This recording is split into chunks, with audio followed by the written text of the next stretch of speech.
Cornwall's best-selling bottled ale, Doom Bar, turns out not to be brewed in Cornwall at all. Doom is easily one of the most popular bottled ales in the whole of the country. But despite all its Cornish branding, it's emerged that the bottled version of the Sharps Classic is actually made in the Midlands. Our business correspondent Neil Gallacher has the story. It's really a tale of two beers. This Doom Bar is a hugely popular cask ale. As all the promotional material suggests, it's made in North Cornwall at Rock. But this Doom Bar, the one in bottles, turns out to have been made at one of the parent company's breweries in Burton-on-Trent. It's come as a surprise to some people in the trade locally. Did you know that bottled Doom Bar was made up country? I didn't actually, until you told me, so no, I didn't. What do you make of that? I can kind of understand it because I think Doom Bar is now so huge and so popular. I think, you know, we're limited with space and obviously logistics in Cornwall. It's everywhere. I thought it was Sharps. I used to have a pub. I had two pubs in Kingsland and we sold it, and I assumed it was made from the local waters. Only last month, Sharps, who make Doom, were telling Spotlight precisely how important the local waters are.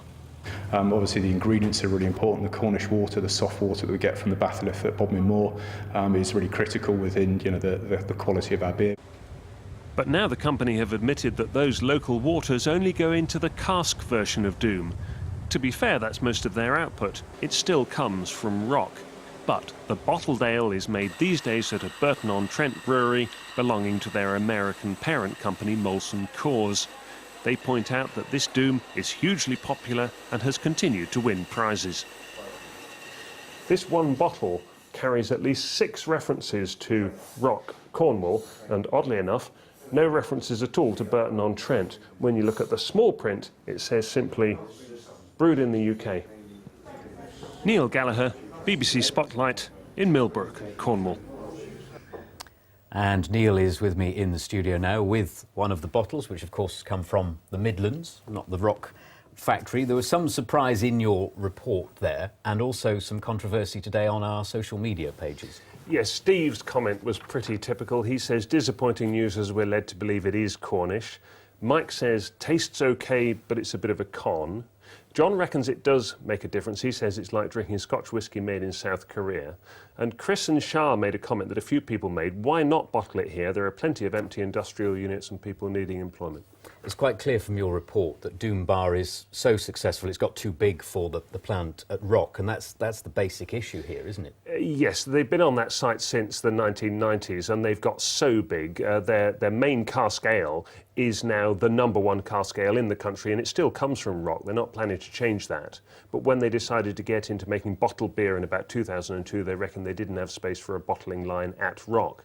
And it's quite interesting to remind ourselves just how much bigger Sharps are than the other main breweries down here. So in reverse order, you've got Dartmoor Brewery at Princetown. They make about 11,500 barrels of beer a year. Then you've got Skinner's at Truro. They're on about 20,000 barrels. Then you've got Otter at Honiton, who are on about 25,000 barrels. And then it's quite a big jump to St Austell Brewery, who make Tribute 100,000 barrels. And Sharps are on over 250,000. Startling figures.